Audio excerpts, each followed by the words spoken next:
Crank up the volume and get ready for real-world bird hunting by listening to the Wingmen Podcast by Eastmans. Now your host, Todd Helms. This episode of the Wingmen Podcast is brought to you by Cryptek. Guys, I'm super stoked to be partnering with Cryptek, and I love the fact that I share the same ideals with them. I love the fact this company is veteran-owned, American hunter patriots. It's awesome. I also love the fact that they make top-notch hunting gear, and they offer it in killer camo patterns that are going to keep you concealed across a huge range of environments and conditions. So guys, if you're looking for more gear, get out there and check out Cryptek. Hey guys, welcome to this week's episode of the Wingmen Podcast. My guest today is Nick Mundt. If you guys have, unless you've been living under a rock in the middle of New York City over the last 20-some years, you know who Nick Mundt is, and I'm super stoked to have him on the podcast. We're going to talk turkey. We're going to talk what Nick does, how he got his start, and just have a good time. So, Nick, thank you for taking time out of your schedule and sitting down.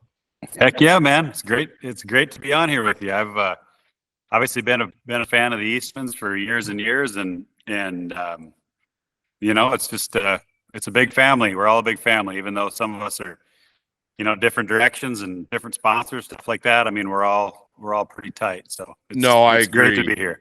I agree. Thanks, man. I appreciate that. And you and I actually have some fairly interesting connections too. I don't think you know it. You grew up a South Dakota boy, spearfish, if I think correctly. That's right. Yep. Yeah. When I first moved to Wyoming, I taught school in Hewlett for 3 years. Okay. I think you and I have a lot of the same stomping grounds, man. I still get back over there. Yeah. Yeah. I love that area. It's awesome. You got your start over there in the outdoor industry, if I remember correctly. Yeah, that's right. I started at 7J Outfitters outside of Sundance, Wyoming, and worked there for, I think I worked there for 5 or 6 years, kind of full-time, guiding in the fall. And then I went to work for Realtree. I met the guys from Realtree at 7J. Okay. And long story short, I was able to show David Blanton a bunch of my footage that I had filmed. At that time, nobody was really filming, and I had at that time, a pretty expensive little video camera that I bought, and I was filming all my clients and Jeff and Deb Smith's kids, all their first kills, and I'd actually put together a bunch of really good stuff, and so I was able to show David Blanton, and he said, "Man, you run a good camera. Would you consider coming to work for us at Realtree?" And I said, "Heck yeah, So Jeff and Deb gave me their blessings. I worked for them for one more season just because they needed to replace me. And Phil Michael, the next spring, he came out and shot a Miriam's turkey with us, his first one. And he and I just hit it off, and then kind of the rest is history from there. But yeah, I got my start right there at 7J Outfitters in Wyoming, and grew up right there in the Black Hills. The Wyoming side, they call it the Bear Lodge. And so, north of the interstate is the Bear Lodge National Forest. South of the interstate is kind of an area they call the Moss Key on the Wyoming side. And then on the South Dakota side, the Black Hills National Forest is all up in there. And so cut my teeth on public land and grew up hunting public land, and still to this day, with the exception of whitetails, all my biggest animals I've ever shot have been off public land. And that's a pretty big misconception, really. People think because you're on a TV show and, yeah, we get to hunt some great places, but, most of my biggest animals, all my biggest animals, my biggest moose, my biggest mule deer, 226, all my biggest elk, they've all come from public land. So I grew up hunting public land. Yeah, it's such a blessing to have that public land resource, all spread out across the country. You're in Minnesota now, and especially northern Minnesota, you guys have got a lot of public ground to go play on and explore. Yeah, there is. There's a lot of public land around here. It's pretty competitive though, because the population's high, and this population here are avid hunters and fishermen. Right. And so there is a lot of competition on public land, which is, that's just the way it is. It is everywhere. Obviously some of the places you hunt public land in Utah and Nevada and Arizona, places like that, they limit the amount of tags that are given. And so when you pay your dues and you finally get your tag, you're going to have a good hunt.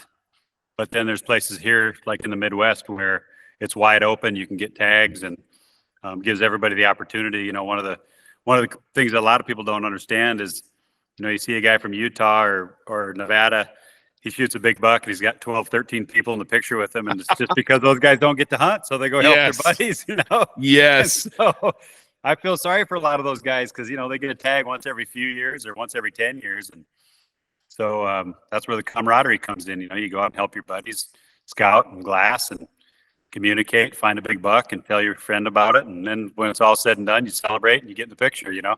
Yeah. So, that's teamwork. Man, we do that all the time. That's the other part of what I do as the editor of the hunting journals.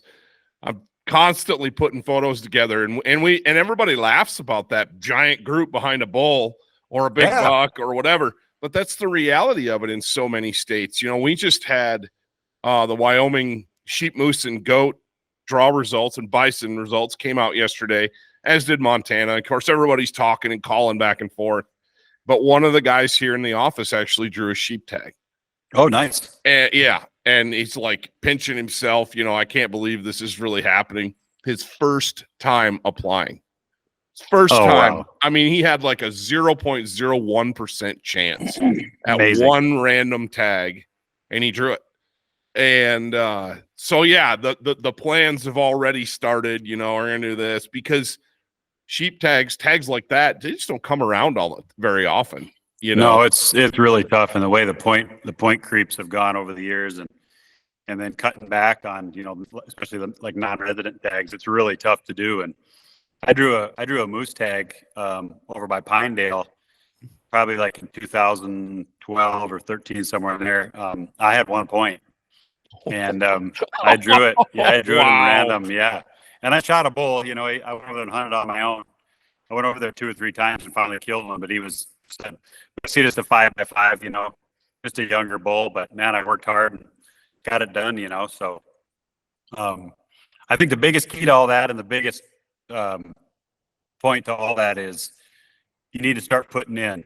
You know, if you're a younger guy, it's kind of like investing in your future. If you want to hunt some of these areas that have better odds of you know, shooting a quality animal, start to put in as a young man, and then you'll still be able to hike and get around in the backcountry when when you draw that tag when you're a little older. So anyway, kind of a roundabout. I don't know how I got over to that. But. No, you're good, man. No, you're good. Yeah, we're way off of where we should be for a Wingmen podcast. But that's the thing, you know, we're under that Eastmans umbrella, and it's a big part of what we do. Big game is a huge passion, as well as wing shooting, turkey hunting. You just got back from Texas, I believe. You've been on the road a long time. I've been all over. Chasing turkeys, man. Yeah, it's been fun. How was it? That was great. We've had a great season so far. We started in in Florida. I wasn't able to go because my dad came down with leukemia, so I had to go spend some time with him in Denver. He's doing really well. Good. But that kind of cut my Florida hunt off. I was supposed to go down there with Michael Waddell and Troy Link of Jack Link's Beef Jerky. I recently started kind of a new gig. I'm still with Bone Collector, of course, but Jack Link's Beef Jerky is really, traditionally a big player in the hunting business, and hunting, fishing, outdoors in general, camping, hiking, and national parks. And so they are really putting their money where their mouth is. And what they did was they donated a hunt at Troy Link's ranch in Florida. He's got a sprawling ranch down there. I don't know, it's like 10,000 acres or something. And so what he wanted to do is he wanted to donate a hunt to be auctioned off at the NWTF. So we auctioned off this hunt. The winner was going to get to hunt with Michael and myself at Troy's place. Deluxe accommodations, just an unbelievable place, man. I mean, this place is it's unreal. So they bid it up at the NWTF, and these guys from Kentucky, they paid $45,000 to go on this hunt. And so all that money went to the NWTF. Wow. And so that's where we started. And then from there, Michael shot a few birds, I think, in Georgia and Alabama. Really more guiding people. We've shot a lot of turkeys over the years, so kind of our focus these past couple of years has just been really helping other people get turkeys, and it's just as much fun as shooting them yourself. So then we went to Texas. We flew in there.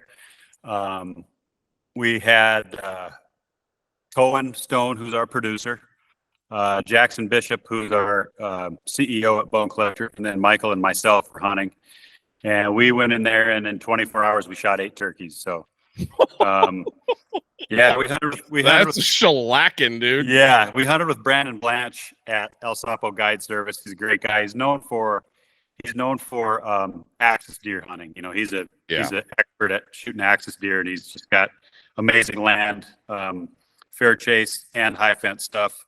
But he's just an amazing guy and has a great place down there. So we were lucky enough to go hunt with him. So then after that, trying to make this, as quick as possible. A few years ago, Troy Link from Jack Link's Turkey decided that he wanted to try and set the record shooting the Grand Slam of turkeys. Sure. And so the record was, from what I understand, the record was like 38 hours and some change, set by a guy named John Cassimus out of Alabama, a real good guy, avid hunter. Mm-hmm. And so we have been talking about this for a few years. So we put this all together. So this was the year we were going to do it. We were going to start in Georgia. We started in Georgia, and right off the bat at about 7:20, 7:30, we shot our eastern turkey. So, Troy Link is a guy that is one of the hardest working people that I've ever met in my life. Took a company to being a household name. Right. Jack Link's is a company that is in just about any store you go into. They make great products. They're very loyal to the outdoors. Mm-hmm. In fact, they put their money where their mouth is. They put a lot of money back into conservation, into buying land, helping educate people, fund a lot of the conservation groups. And so, like I said, they really put their money where their mouth is. And the guys that own Jack Links, Troy and his dad, Jack, are avid hunters. They're super slammers, have hunted all over the planet. In fact, Jack Links has probably one of the most extensive collections of wildlife. He's killed just about any kind of slam there is, from the African game to the sheep slams to the Capra slam to the all of them. He's got them all, and so they've really put back into conservation, and so that was going to be part of this whole slam deal too, is to promote the NWTF and promote conservation. So after we shot that first turkey in Georgia, we jumped in Troy's airplane and we flew to Florida.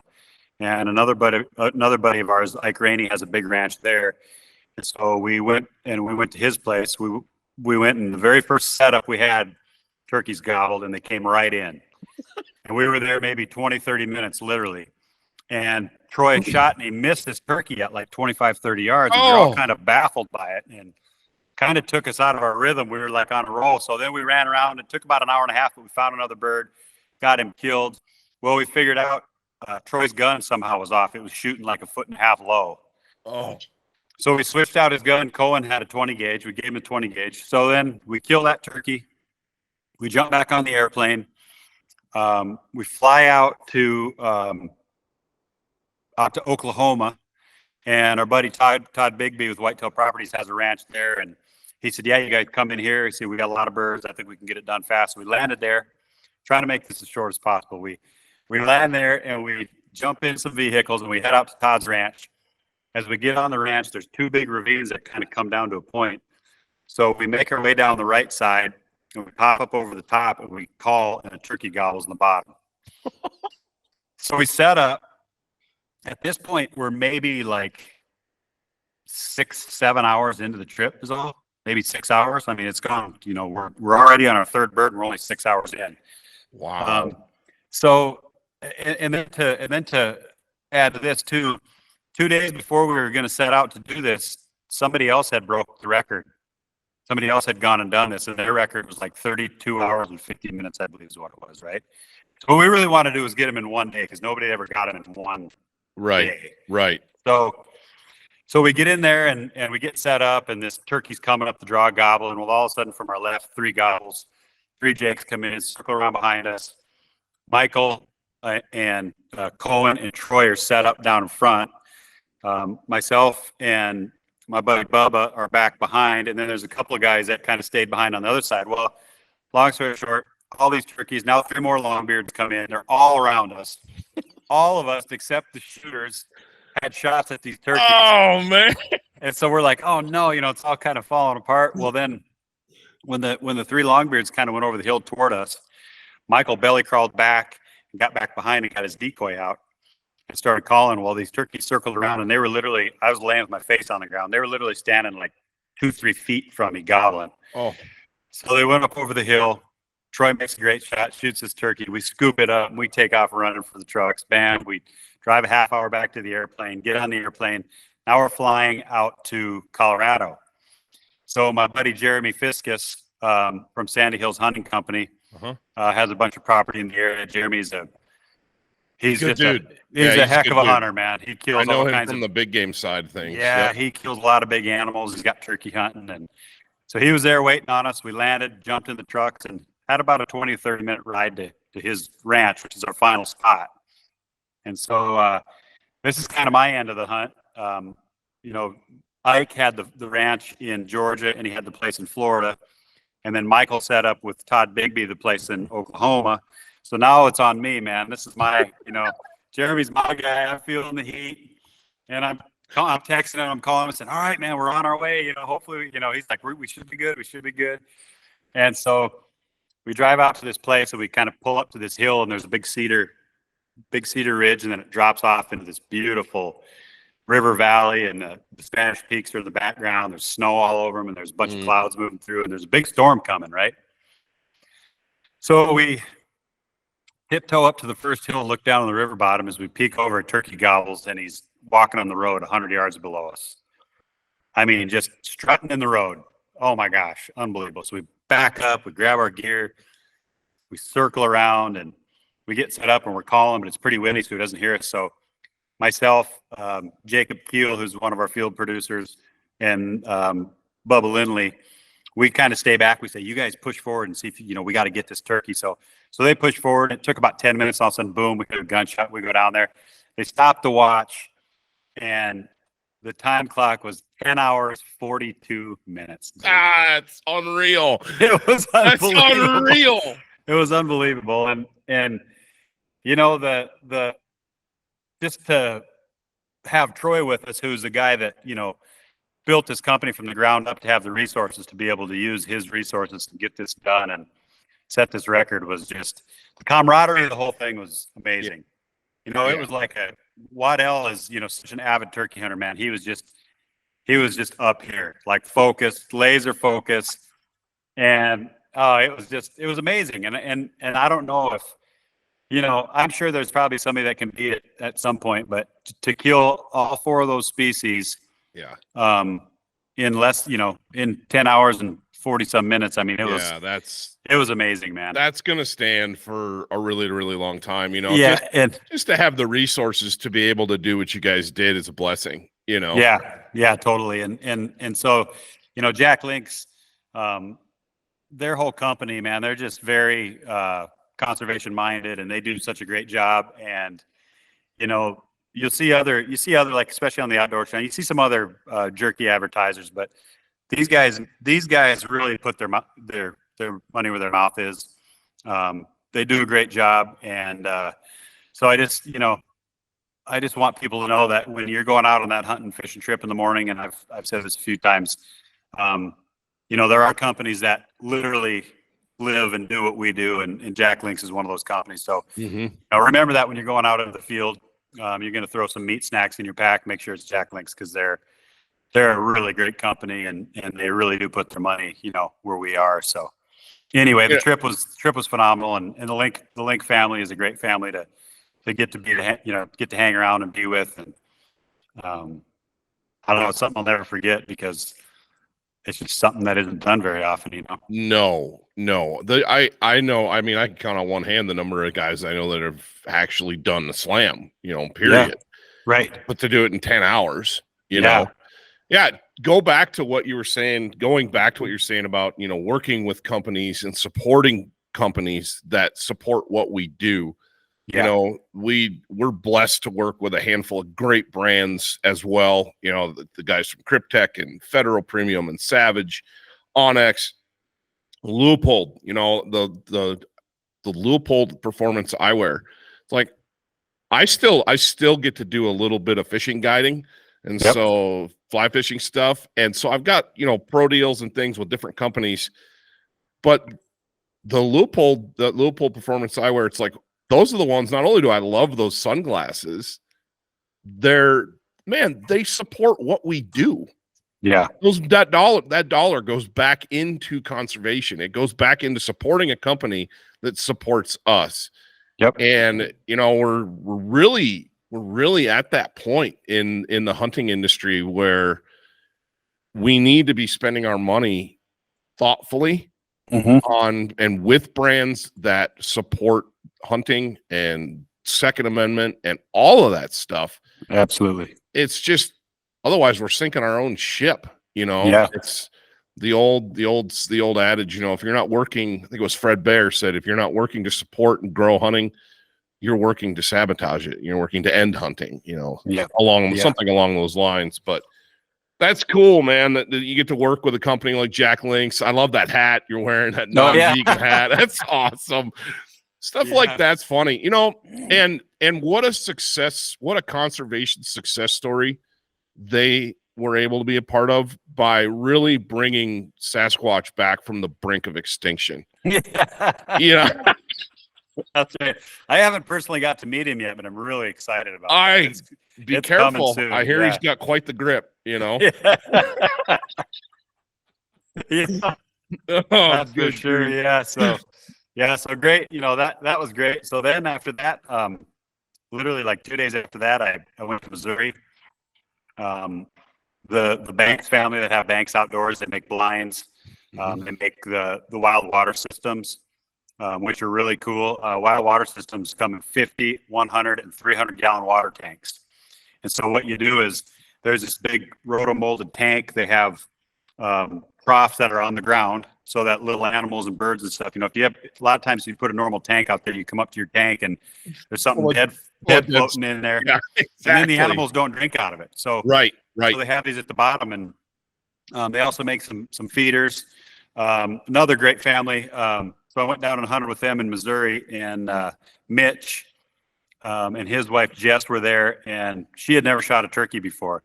So we started out kind of hunting out of one of their blinds on the edge of a field. We had some decoys out, and I said, guys, to shoot your first turkey, let's get mobile and let's get on the ground and let's shoot a turkey up close and personal. So we headed back over to the other side of the farm, and we called, and a turkey gobbled. So we went and sat up in this food plot, and man, it just worked perfect. This turkey came in and he strutted and he gobbled, and she killed her first turkey. It was phenomenal. She said, I had no idea that this was going to be that fun, Oh, dude. So, yes. It's people get that experience one time and they're hooked. I had on April 28th, I'll never forget this day. I had my little girl, 8 years old, 9 years. Yeah. 8, 9. Anyway, she's third grader. And her birthday's on May 21st. I know that. That's coming up. Right. She decided she wanted to shoot a turkey. And so we went out, scouted, same deal. And I did use a blind with 410 for her. As a kid, it's hard to put it all together. So we did use the blind, and the bird read the script, man. And it was just an awesome hunt. I'll never forget it. He came in like 12 yards, Oh yeah. Awesome. And drumming and putting on a show. And she dotted him with the old 410 and telling everybody, everybody she can she'll tell that story too. Oh, that's great. She was on here, she'd be filling your ear. Yeah, I have a 7-year-old too. We're gonna get her out here shortly and get her one, and that's the way we do it too. My stepson Jackson has killed, I think, 6 or 7 years in a row now, and for the first 5 years. The last 2 we've been kind of running and gunning, now that he can hold a little more still. But Yeah. for the first, and then here where I live in Minnesota, we have really small properties. So Right. got to be really careful. Otherwise, if you scare them away, they don't come back for a long time. And then you don't have anywhere to hunt because everybody hunts. So it's hard to find places. So Yes. we'd set up a blind. I'd leave cherries and decoys in the blind, and we'd come and go very carefully so we didn't spook anything, and get the decoys out. And it's just a great way for a kid, get them a 410. I got Della a 410 also, and let them sit in there and enjoy it, and they don't have to hold as still. And it's just a great way to get kids into it, and then when they learn how to hold still, then you can do some running and gunning. But nothing better than seeing those kids get, kill their first turkey. Oh, 100%, man. You talk about, you kill so many turkeys like you guys have, and it's way more fun to watch somebody else do it after a while. Yeah. We did the first hunt we had that we put together on film in Montana this year was like really quick, like what you were talking about. Birds flew down, bam, in the decoys, let them do their thing and act all gangster, and then, end it. let the savage renegade eat, and it's like, okay, we got that squared away. Now I can have fun running the camera and calling in birds for everybody else. I eat that up, man. I just eat that up. And to be able to do that with my oldest daughter, however old she is now, my wife's going to listen to this and be like, what is wrong with you? Anyway, the important thing is we got her out. We got her a bird. But yeah, man, the 410. And I don't know how you've done it in the past, but what a great little tool that can be. And with today's advancements in shot shell technology, I don't know what you're shooting, but we were on the Federal Premium TSS number 9s. Yep, and it just eats those birds up. It's crazy. I think she shot her bird I hit it with I've been playing with that new Leupold RX 5000 rangefinder, and I hit the bird just to see when I was standing next to the bird, because he kind of flopped around, and I think right where she shot him was about 23 yards, if I remember right. Yeah. But he worked in and did his thing, and he got to put on the whole show. And then by the time she ended up actually shooting him, he'd worked out a little bit. He'd kind of figured things out and gone, I don't know about these plastic things that are, anyway. But man, her head snapped around Nick, and she was like, eyes this big, and I could close my eyes and picture it, and I'm just looking forward to continuing to do that. And those are the hunts I just live for, being able to take them grouse hunting or goose hunting or. Yep, she'll never forget that either. I mean, that's ingrained. That's something that she's going to remember you and her doing for the rest of her life. When you and me are long gone, these kids remember that stuff. So and hopefully cool. Take her kids out and do it. Yep. Yeah, it's hopefully that's kind of the whole point of all this stuff is to pass that on. I'm looking behind you over your shoulders, and you've had a blessed hunting career, man. Talk about right spot, right time. With your start, guiding who you guided for, growing up where you grew up, and having the presence of mind to just film stuff, and then getting somebody in there and not being starstruck, or not being like, oh my gosh, this is David Blanton and this is the Realtree guys, and be like, hey man, I got some video footage. What do you think? Yep. I mean, kudos to you. If that's people listening to this, be like, well, I would like to do that, or how do I do that? What's your advice for people? Yeah, man, I get that a lot. I get a lot of messages on social media, a lot of emails, people asking me, how to get into the industry. And there's a lot of different ways in. T-Bone got his start in the industry through archery, shooting tournaments. Michael got into the industry through calling, winning calling competitions. And then he went to work for Bill Jordan, basically guiding guys that Bill was bringing in to hunt, down there. And myself, I started as a guide. So pick something out that you think you may be able to get your foot in the door. And then the key to it all is over deliver. Just, get up early in the morning, be the last one to bed at night. Sweep the mud up off the floor, wash the dishes in the dishwasher, and just do everything you can and over deliver and be an asset to whoever you're working for, and, build up. And then takes a lot of hours, before I was able to literally, get a spot when we started Bone Collector and get a spot where I was actually a trigger man. I put in 15, 18 years of guiding and running camera, and, it took a long time.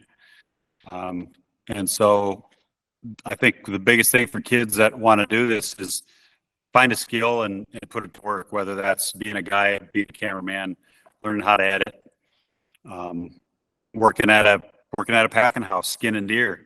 Those things are going to give you opportunity to meet people, to advance yourself. And I think that's really what it takes. You just have to immerse yourself in the industry in some form or fashion, whether that's archery or,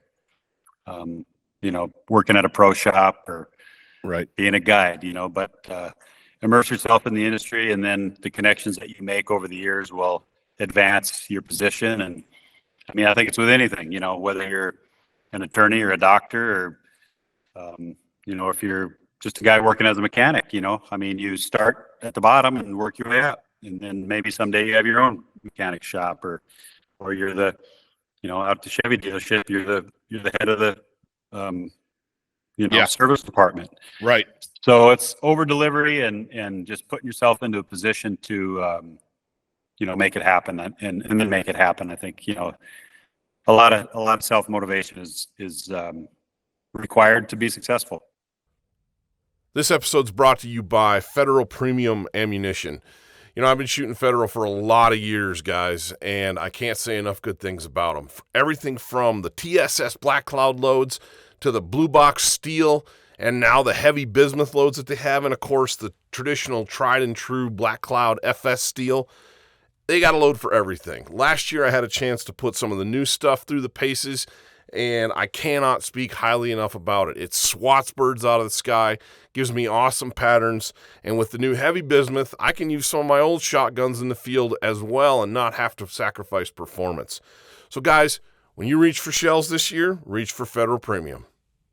I think you hit the nail on the head there. I hear that a lot, and being a former educator, talking to kids, it was the same no matter what they wanted to do. It was, man, just be willing to work and over deliver, work hard. But no matter what you do, it doesn't matter, but being able to take those life skills and apply them across a broad range is, and find something you like to do. Exactly. You figure out what you like to do. There's an industry that supports what you love. If you like catching butterflies, I'm sure there's a butterfly industry for you. Seriously. Somebody's got to stock Fred Meyer Gardens in Grand Rapids, Michigan.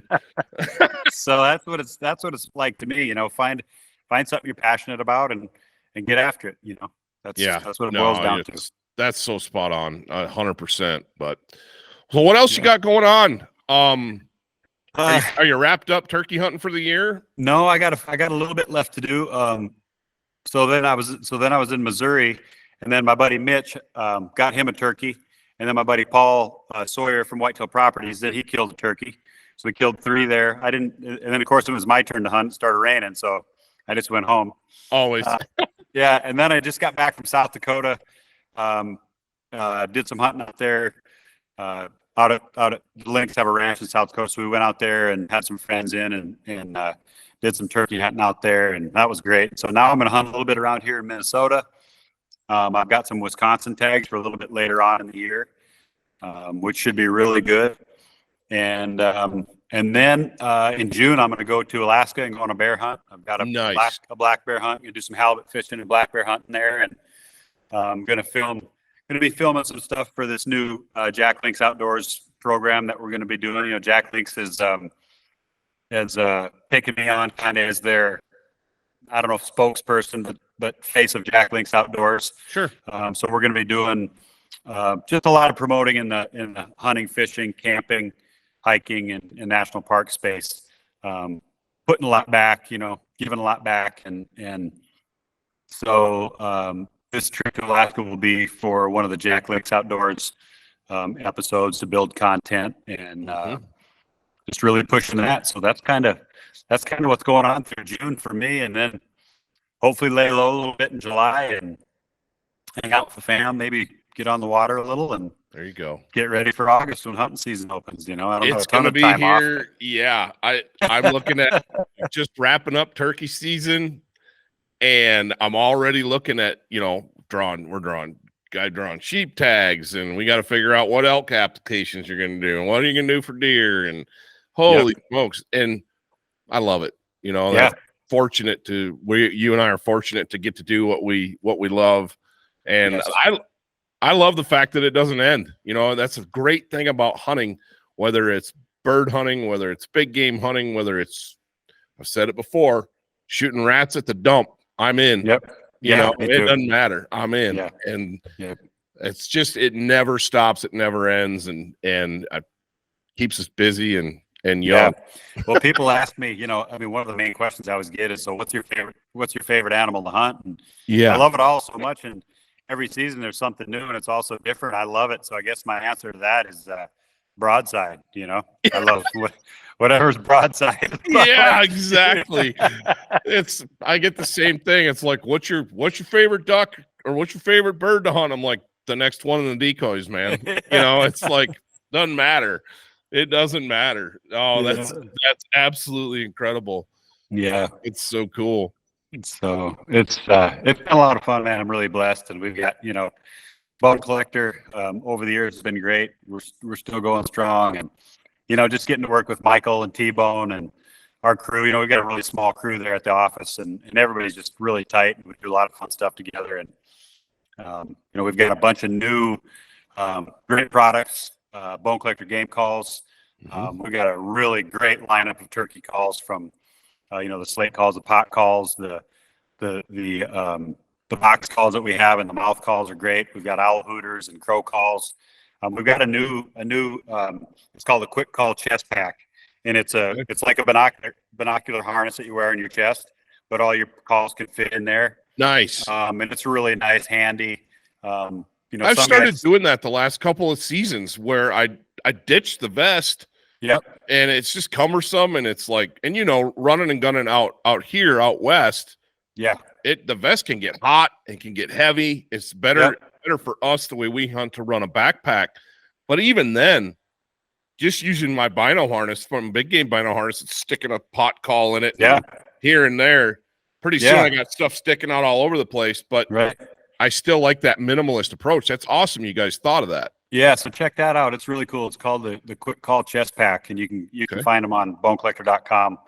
I got in mine. I've got there's a compartment for the box call on the bottom, and then the front zipper. I've got some of my mouth calls in there. There's some little pockets. I got 2 slate calls in there, and then there's a back pocket on it where I keep all my strikers. Man, it's just a really cool little pack, and it fits tight to you, and you can run a gun and belly crawl with it on. And that's awesome. Yeah, it's cool. And so, kind of the way we hunt turkeys, we're moving pretty hard typically, and so the vest is nice too. Really, the only thing you miss not having is just a pad to sit on if you want to sit on a pad. But I think the new one even has a pad attached to the back of it. So. Oh wow. So we've got some really cool stuff. We got some decoys and. Bone collector game calls has come on really strong. We're just now starting to produce some elk calls. Oh, sweet. We got of course, obviously we got whitetail calls and some different items for rattling. And so, it's things are great. Bone collector is hard charging as usual. And man, it's just, we're going into season 17. We're on right now. That's unbelievable, man. I remember when the whole thing started. And it was like, man, who's that goofy dude on there with Michael Waddell? And yeah, man. And you guys were always so entertaining, so much fun to watch. It didn't matter what the platform was. And you could just tell that you're just a close-knit group of guys that like being around each other, that enjoys hunting together and spending time together. Man, that has translated and 17 years of success that's quite a run. Yeah, it is. Thank you, man. Yeah, we've been really blessed. I hope it keeps going because it's really all I know how to do at this point in my life. I'm just turned 51, so I don't really plan on getting anything else. I did get my real estate license lately, so I'll probably do that. I hung my real estate license with White Claw Properties. So Okay, cool. getting into that, and then I also have a booking agency. I work with a company called Rolling Bones, and I have my own little agency, but I'm partnered with Rolling Bones on our application service. So we do all that kind of stuff. So got a little bit of diversity, but this is what I love.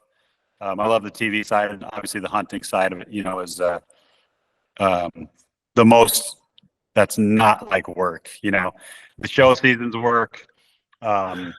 Yes. Some of the other things are the work side of the business. For me, the hunting side obviously is the fun part and what I live for. So you got the work side that comes with it. And so I've got a few of these other things going on that help out on the work side of it. Yeah, I tell folks that you get asked questions and see, like, it's still a job. There's still things that's a job.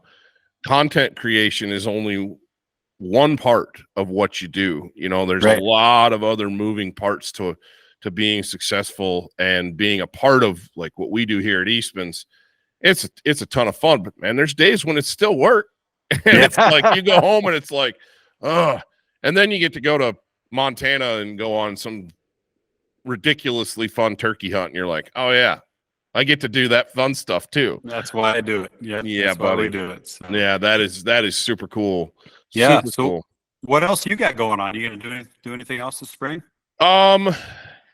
I've got my middle kid. I accidentally started a tradition with the kids where when they're in kindergarten, I do a solo turkey hunt with them in the spring, and we do it super minimalist, where we run over to that Hewlett Sundance country and sleep in the back of the truck and run and gun turkeys. And if we get something, great, but it's a daddy daughter time. So that's the last turkey hunt that I've got on the books. And then it's, on the big game side, it's waiting until applications get finalized and draw results come out, and figure out what your game plan is.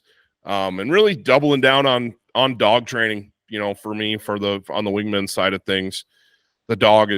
Hondo is such a huge part of what we do that I really double down on the dog training in the summertime, and then, like you said, spend as much time as you can with the family.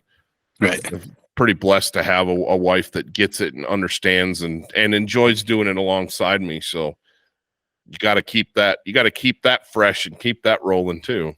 Yep. That's good, man. That sounds Yeah. like a lot of fun. Yeah, I love that Hewlett country. It's just loaded with wildlife. And it it's a good place is. to be. It is that Black Hills Bear Lodge country it's special. I remember when I first rolled out into Wyoming from Michigan, it was like, that was obviously the first place I stopped in Wyoming, and I had a job interview there in Hewlett, and it was like, it got light the next day, and I went, holy smokes, this is phenomenal. And I still go back there to hunt turkeys and hunt whitetails, and just, it's great country, great people. It's a great place to spend time. Yeah, it's just phenomenal. But well, one of the questions that got asked on about kind of a rotating theme with the last few guests, and when it comes to turkey stuff, you guys have had some extremely successful hunts, and those things don't just happen, right? One of the things that people consistently ask across the board is, how are you consistently successful on turkeys? And you get guys that are just starting out and they're struggling to figure out the turkey hunting game. What's your advice to them? How to create that consistent success? Well, one thing about a turkey, they have keen senses for sure. They can see well. They can actually hear really well. They can pinpoint your exact location as soon as you call. But one thing they don't have is a big brain. And so you can trick them pretty easy. You can manipulate them with a decoy. We do that a lot. You have to be careful in some situations if you're hunting public land and stuff like that. But, no matter where we go, we carry our quarter strut decoy with a real fan in it. And there's just a lot of times, if you're looking for turkeys that aren't gobbling, You kind of know where they're at, but they're not gobbling. They're not letting you know, and you're slinking through the woods. If you have that decoy and you come up on them and they see you, if you get that decoy up and get down behind it, a lot of times it puts them at ease. Mm-hmm.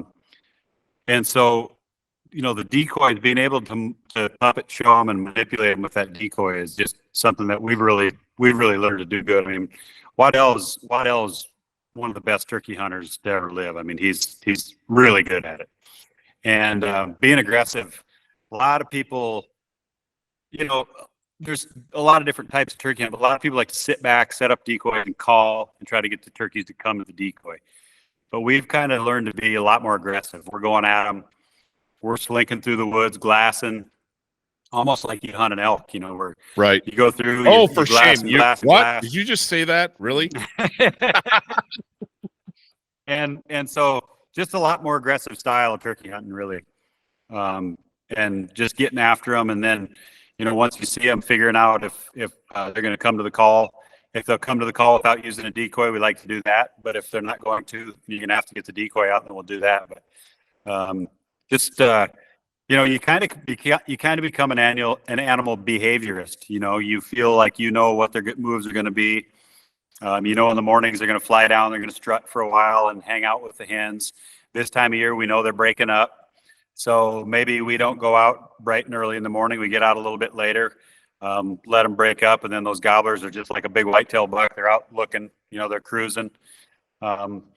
Just some different things like that, and then knowing, in the evenings they're going to probably be getting close to a food source, coming out into a field to feed. So we get set, myself personally here in Minnesota, where we don't have big areas to hunt. I kind of know where these turkeys come out and feed in the evening. So I get there and set up with decoys. And if I'm hunting with the kids, I have, use the blind. If not, I get next to a tree. But just doing a lot of scouting, figuring out where your turkeys are moving to once they get off the roost. Are they going to water? Are they going to a field?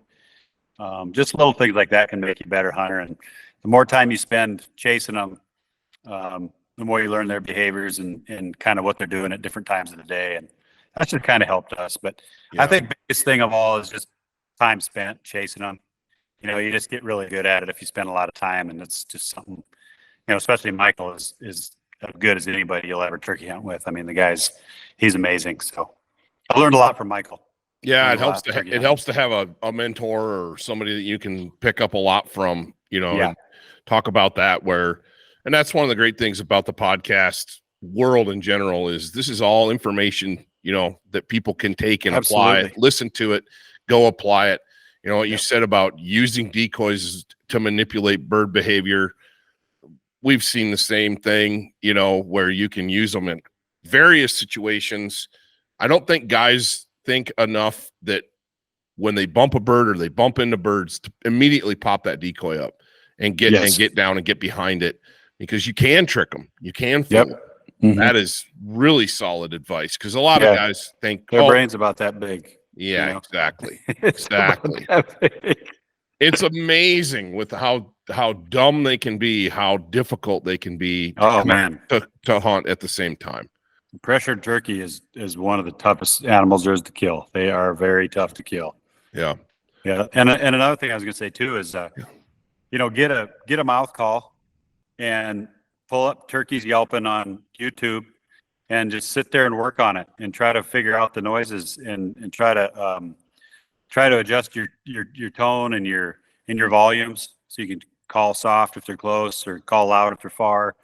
Learn some of the lingo, and that'll really help you too, just being able to throw that mouth call in and sound just like a turkey. It makes a huge difference. Practice makes a good turkey caller. Yeah, that is so true. Enough of too many folks just don't, they throw whether it's a turkey call, a duck call, a goose call, an elk call, where they don't think about practicing, and I drive my wife and my kids nuts because I'm riding around in the truck, always blowing on some sort of a call, and they're how you get good at it. Yeah, exactly. You can't be afraid to blow it. That's for sure. You got to let her rip. Yeah. And I love to hunt stuff I can call, whether it's birds or elk, it's like, if I can call it in, I'm game. That's and fun. just about everything's callable, really. I mean, just about everything, almost everything comes to a call, you know. Whitetails at the right time of the year, called in mule deer a lot of times with a squeak call or a predator call. Obviously elk and moose, and yeah, it's just fun, man. It's fun to have an animal come and try to find you. Yeah, no, 100%. Yeah, 100%. Heck yeah. Yeah, well, I really appreciate the time that you've spent with us, and I am excited to see where you guys go. I hope you continue for another 17 years, and I appreciate it. Yeah, if you get out this way and feel like shooting a duck or a goose or maybe a turkey sometime, let me know. I always got a spot in the blind. All right, and I was going to say too, you know, I appreciate what the Eastmans have done over the years, and I appreciate you getting me on here with the Wingmen, and you know, just a rich history over there at Eastmans, and it's nice to be a part of it. And you know, also want to just follow up by saying, like I said earlier about the Jack Links, you know that they're supporting the industry when you're going out, you know, to go on your hunt, grab a Jack Link snack, because, you know, money from that is going directly back into what we do. And same with Bone Collector, you know, our calls, all of our products, bonecollector.com. We've got a lot of cool stuff on there. You can follow us at bonecollector.com on Instagram. You can follow me, Nick Mundt, on Instagram.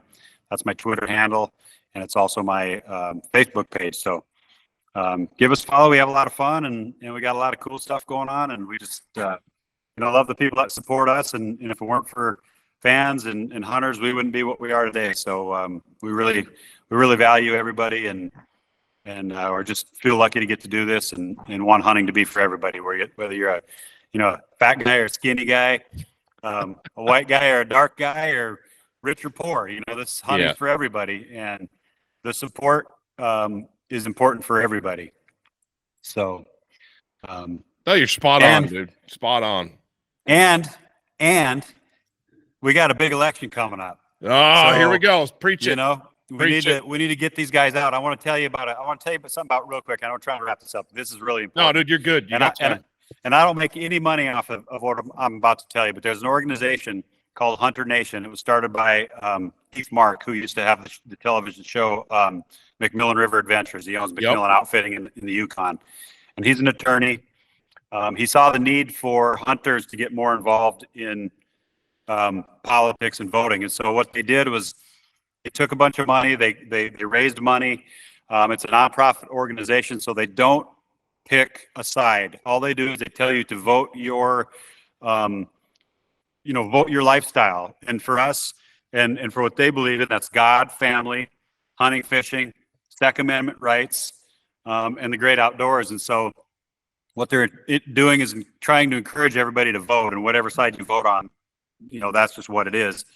But what they did was they did a bunch of research, and in the swing states, Pennsylvania, Ohio, Wisconsin, Michigan, top four, even a little bit in Texas and Louisiana, they found out that, just say, for instance, in Wisconsin, there's over 200,000 licensees. Of that 200,000 licensees, less than 50% are even registered to vote. Less than 20% actually voted in the last election. Wow. So these swing states especially are the biggest hunting states. Pennsylvania's number one. Number two, number three, and number four all flip-flop between Michigan, Wisconsin, and Texas. Yep. And so it's very important that the hunters in those swing states, because those are the states that are deciding the election.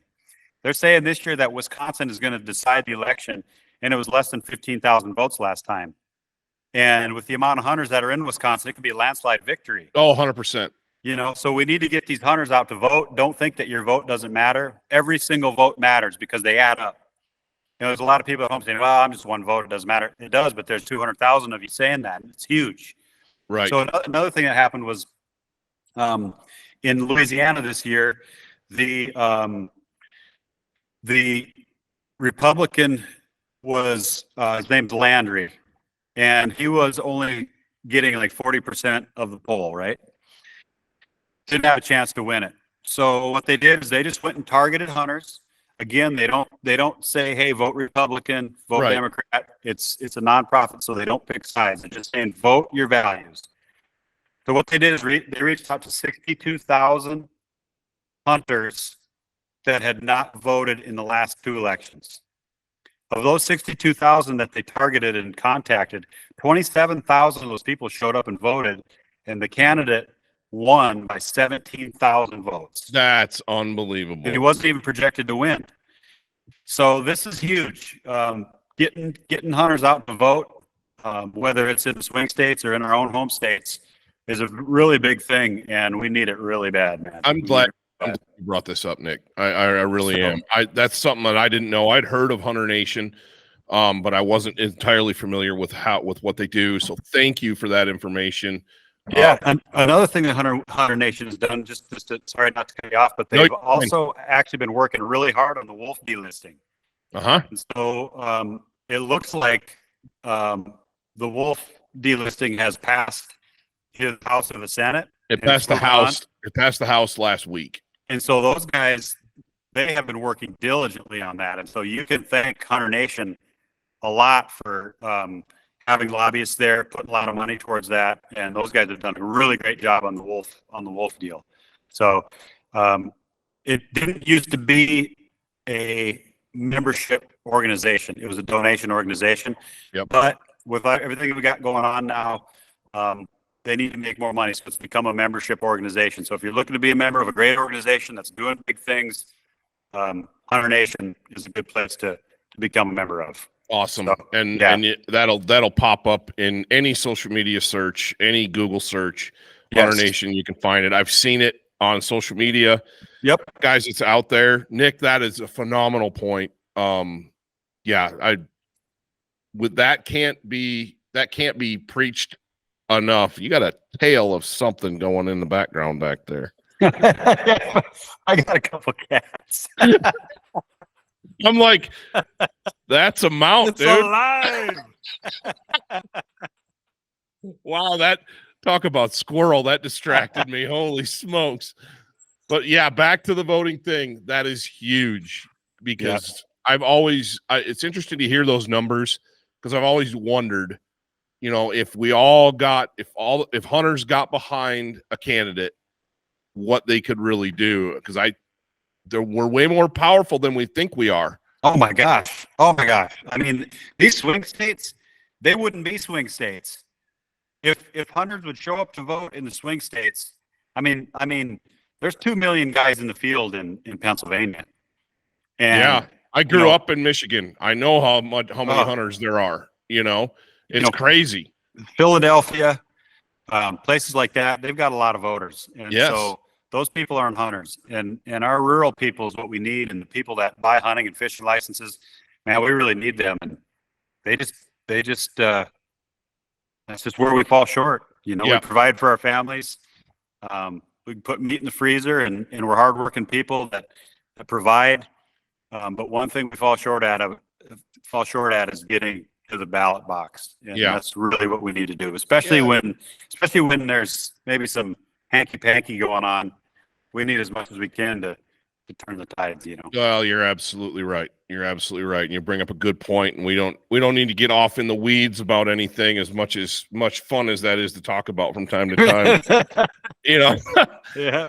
But yeah, that's a phenomenal talking point. And I really appreciate it. And I know you're a busy dude and you got a lot on your plate and you carved out time for us today. And I'm going to respect that and say, thank you again so much. You're a wealth of knowledge. You're super entertaining and fun to watch and fun to talk with. And best of luck on the rest of your hunts and your new venture with Jack Lynx. That sounds pretty cool. Yeah, well, I really appreciate you, considering me to be on here. It's an honor. And like I said, I've always been a fan of the Eastmans, and I like all those guys, a bunch of good dudes. So maybe one day we can all share a hunting camp together. And that'd be cool, man. I'd love it. Let's keep this hunting deal going so our kids can enjoy it. Yes, sir. Yep. Get out and vote. Check all out right, Hunter buddy. Nation. Guys, check out everything that Nick has going on with Jack Lynx, with Bone Collector. There's just a couple of awesome companies that are invested in the outdoors, invested in what we do as hunters and fishermen and outdoors people. Just a phenomenal time. I had a great conversation with Nick. It's been something that I have been a fan of Nick's for a long time. and it's cool to sit down and actually talk with him and have that opportunity. So cool. Thank you, sir. I appreciate your time. Yeah, hopefully I didn't get too long-winded. I've been drinking coffee since 6 this morning. You were, yeah, no, you were perfect, man. Have an awesome day. You too, buddy. I really appreciate the opportunity. Thank you. Yep. All right. Cool. Well, thank you, dude. I really appreciate that. That was fun. Yeah. I hope sometimes I get talking too much, so sorry. No, you were perfect. It was perfect. It was just a perfect back and forth.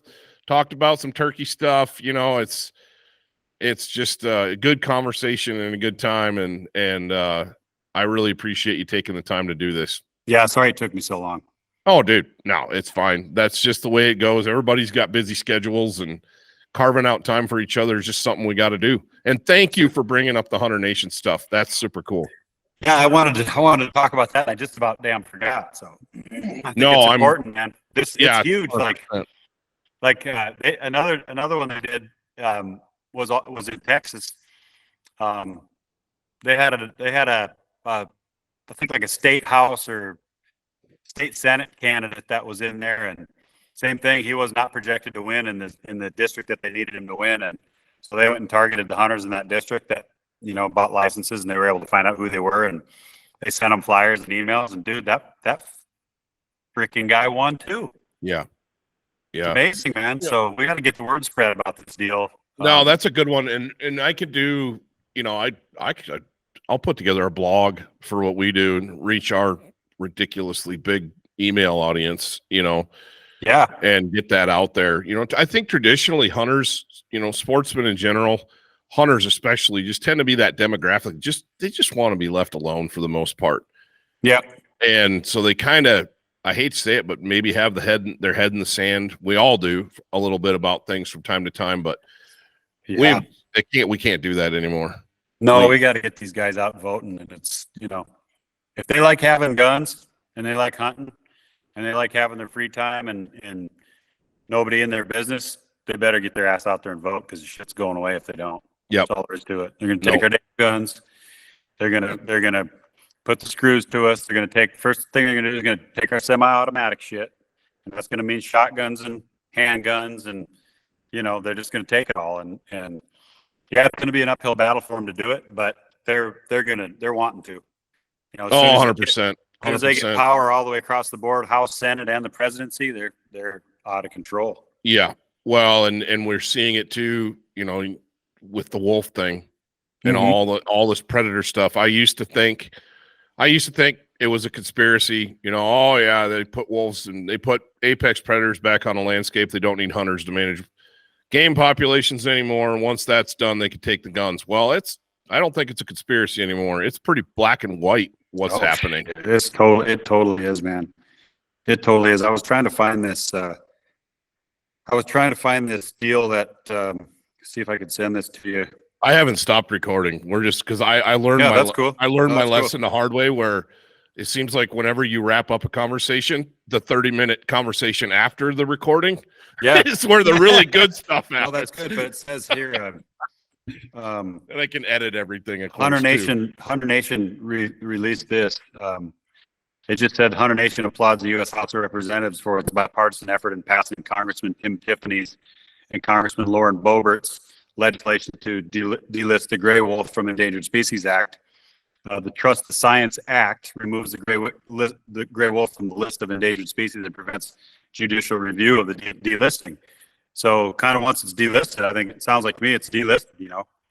But the important thing is it gives each state wildlife agency the discretion to manage their own wolves. And these states here, you guys Minnesota, Wisconsin, we're getting pounded by the wolves. You need that bad. Pounding them. I don't know what it's like in Michigan, but I'm sure it's horrible. It's horrible, man. Where I grew up in the UP, and the deer camp that we grew up in, guys don't even hunt anymore. They go out. There's no deer. Yeah. It was a low deer density area to begin with. Anything in the Lake Superior watershed is low deer density. I don't care if it's Wisconsin, Michigan, or Minnesota. There's just not a lot of deer in that watershed, right? Yeah. And then you throw an apex predator like that on the landscape or reintroduce them or rebuild them up and don't control them. Right. Just let them run wild. Right.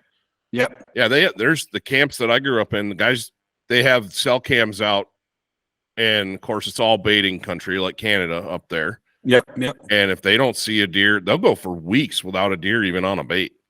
Yeah. And so they go out and still do the deer camp thing, but nobody hunts. So there's no deer. Yeah, and the success story, it's a success story.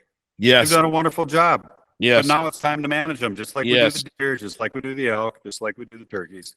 Yeah. It's time to manage. Other than one idiot in Daniel, Wyoming, states like Wyoming and Montana and Idaho have proven that we can manage these wolves and not extirpate them. We can keep them on the landscape so people can go see them and hear them, and they can, be part of the ecosystem, but we're not going to let them run rampant.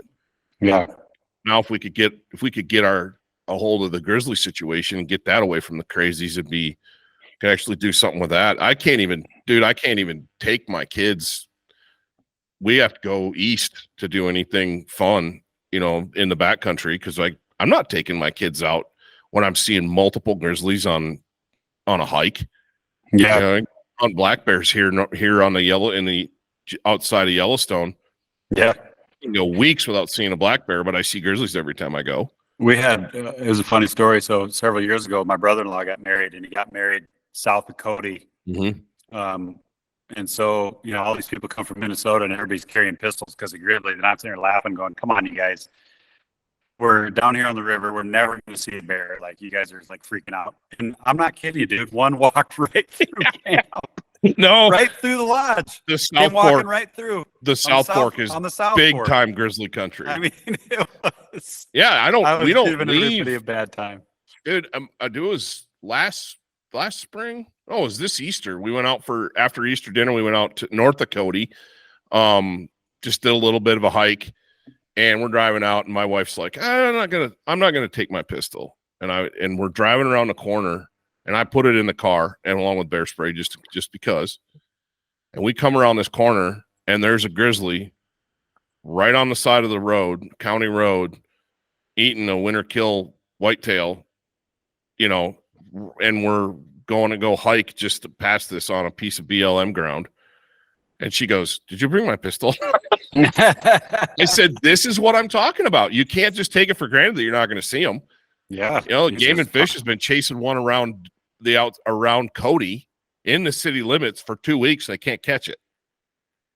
And he's tipping garbage cans over every night. And it's like, it's amazing he hasn't got some, crossways to somebody, but it's like, are you kidding me, man? This doesn't have to be this way. And we could it's a success story, like you said, and we could make a lot of money selling tags for grizzly hunts. Yeah, heck yeah. And I mean, there's advantages to it. Yeah. I mean, there's more advantages than disadvantages to hunting grizzlies. I mean, well, and it's just one thing, it goes back into the Hunter Nation conversation. We got to get guys involved. The wolf delisting thing passed the House. I wrote a blog on it last week. The Biden administration has already come out and said they will not sign it. And it's not expected to pass the Senate because of Democrat control in the Senate. Mm-hmm. So maybe, hopefully, fingers crossed, but it's a step in the right direction. Yep. And say, hey, we got this done. What else can we accomplish? We just got to tip the scales in our favor again. Get the right people in the right places. Yep, that's right. Cool. Well, dude, I'll let you go. I know you're a busy guy. We could sit here and BS about this all day long. Yeah, no. Well, I appreciate the opportunity, buddy. Yeah, man. You too. I'll see you around. Take care. Okay. Yeah, you too. Have a great day. Yep, you too. Bye-bye.